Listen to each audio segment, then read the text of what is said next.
Hello students, welcome back to our channel Agri Mantra changing the way of thinking.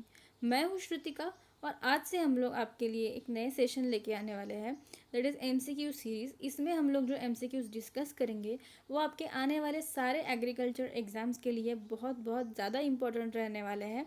तो आज से जो है हम लोग स्टार्ट करने वाले हैं। तो चलिए आज का जो हमारा सेशन है उसको स्टार्ट करते हैं। हमारा सबसे पहला क्वेश्चन है, barium carbonate and aluminium phosphate are generally used in. तो बेरियम कार्बोनेट और एल्यूमिनियम फॉस्फेट जो है ये किस प्रोडक्ट के फॉर्मेशन में जो है यूज़ किया जाता है। तो इसके आपके ऑप्शंस है, option A fumigant, option B rodenticide, option C avicide या फिर ऑप्शन डी हर्बिसाइड। तो इसका आपका करेक्ट आंसर है ऑप्शन बी रोडेंटिसाइड। रोडेंटिसाइड यानी कि ऐसे केमिकल्स जो रैट्स या फिर रोडेंट्स को कंट्रोल करने के लिए यूज़ किए जाते हैं तो उसको रोडेंटिसाइड कहा जाता है। तो barium carbonate and aluminium phosphate जो है ये रोडेंटिसाइड के प्रोडक्शन में यूज़ किए जाते हैं। देन आपका नेक्स्ट क्वेश्चन है, milk fever is also known as. तो कैटल में जो मिल्क फीवर ये डिसीज़ होती है तो इसको दूसरा नाम और कौन सा है। तो इसके आपके ऑप्शंस है, option A foot and mouth disease, option B parturient paresis, option C anthrax या ऑप्शन डी मोनोजेनेसिस। तो इसका आपका करेक्ट आंसर है ऑप्शन बी पार्चुरियन पैरेसिस। तो मिल्क फीवर को ही जो है पार्चुरियन पैरेसिस कहा जाता है। जनरली कैटल में होता है and it is due to deficiency of calcium. Calcium के डिफिशियंसी से जो है ये डिसीज़ होती है। देन नेक्स्ट क्वेश्चन है, प्रॉपिंग इन बनाना इज। तो प्रॉपिंग ये एक हॉर्टिकल्चरल प्रैक्टिस है, बनाना में प्रैक्टिस की जाती है। तो प्रॉपिंग का क्या मतलब होता है। तो इसके आपके ऑप्शंस है, option A giving the support, option B growing bigger tree, option C removal of male bird या option D pruning the leaves. तो इसका करेक्ट आंसर है आपका option A giving the support. तो बनाना में जब बंच इमर्जेंस हो जाता है तो बनाना के जो प्लांटेशंस होते हैं उसमें जो बंच होता है उसको सपोर्ट दिया जाता है विद द हेल्प ऑफ बाम्बूज। क्योंकि अगर तेज़ हवा की वजह से या फिर कोई भी फैक्टर के वजह से जो है बंच गिरना नहीं चाहिए, इसीलिए जो है उसको सपोर्ट दिया जाता है बनाना के बंच को with the help of bamboo. तो उसी को कहा जाता है प्रॉपिंग। देन नेक्स्ट क्वेश्चन है, the movement of water through soil and permeable rocks is known as. तो वाटर की मूवमेंट जो है through soil and permeable rocks, इसको क्या कहा जाता है। तो आपके ऑप्शन है, option A diffusion, option B percolation, option C osmosis या ऑप्शन डी इनफिल्ट्रेशन।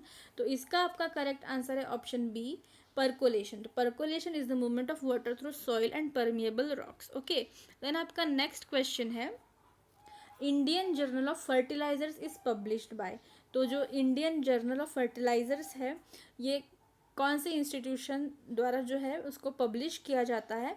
तो इसके आपके ऑप्शंस है, option A FAI that is fertiliser association of India, option B NABARD, option C NFL that is national fertilisers limited या option D ICAR that is Indian council of agricultural research.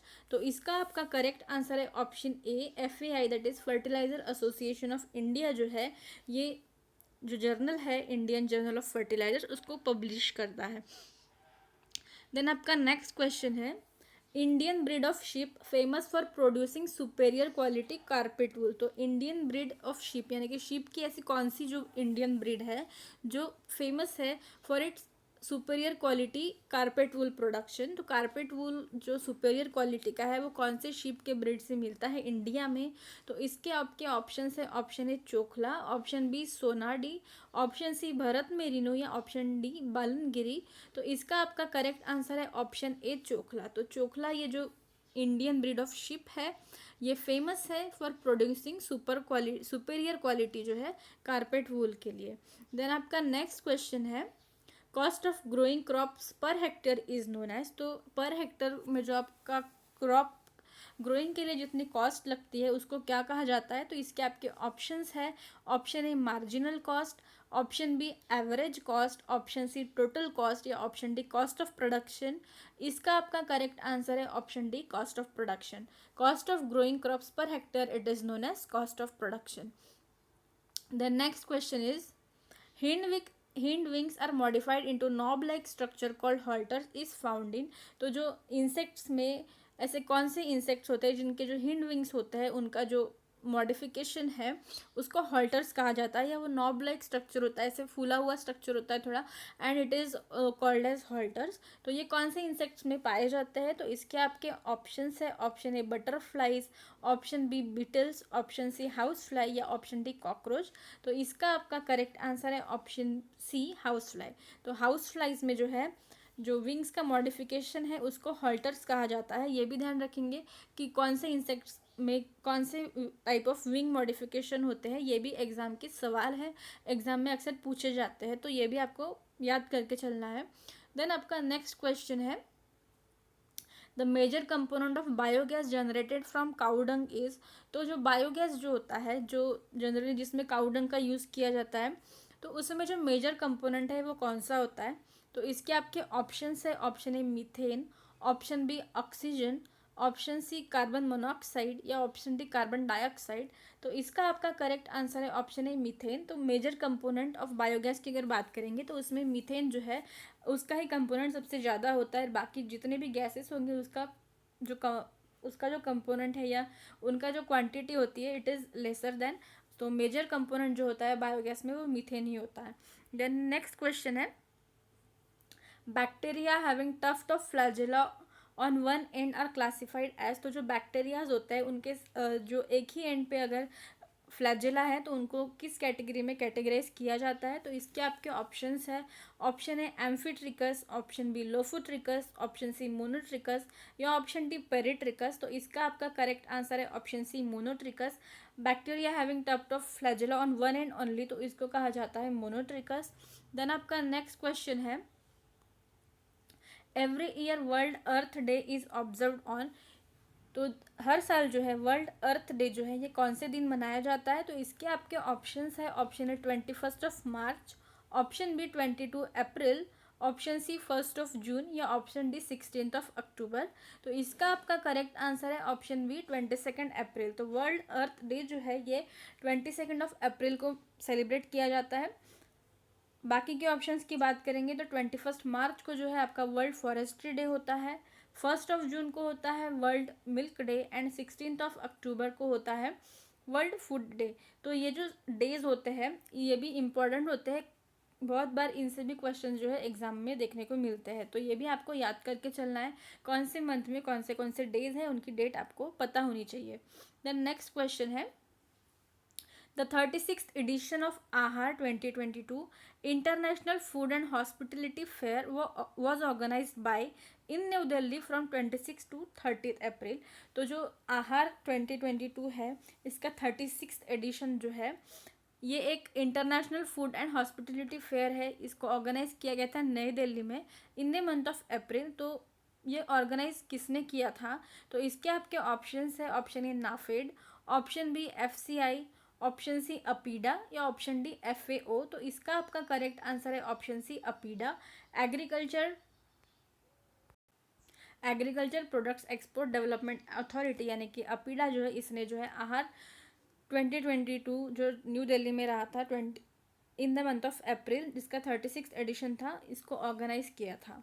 Okay, then next question है, which among the following is the first state to approve a policy for drones. तो India में कौन सी state जो first state बन गया है जिसने ड्रोन्स के लिए पॉलिसी को अप्रूव किया है? तो इसके आपके ऑप्शंस है, option A Himachal Pradesh, option B Madhya Pradesh, option C Uttar Pradesh, या ऑप्शन डी अरुणाचल प्रदेश। तो इसका आपका करेक्ट आंसर है option A Himachal Pradesh.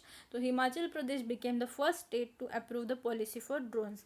Then next question है, mission for integrated development of horticulture was launched in the year. तो जो मिशन है for integrated development of horticulture इसको कौन से ईयर में लॉन्च किया गया था?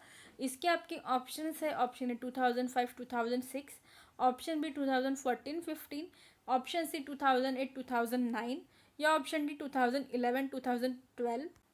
तो इसका आपका करेक्ट आंसर है ऑप्शन बी 2014-2015। तो जो mission for integrated development of horticulture है इसको लॉन्च किया गया था इन द ईयर 2014-2015। जितने भी एग्रीकल्चर रिलेटेड स्कीम्स है या फिर मिशंस है या फिर कोई भी योजनाज है, उसके आपको लॉन्चिंग डेट पता होनी चाहिए, क्योंकि उससे डायरेक्ट जो है क्वेश्चन बन जाते हैं एग्ज़ाम्स में। तो आपको जो है इसको लर्न ही कर लेना है कि कौन सी स्कीम कौन से ईयर में लॉन्च की गई है और वो कौन से मिनिस्ट्री के अंडर में आती है। इतना तो आपको हर स्कीम के बारे में पता होना ही चाहिए।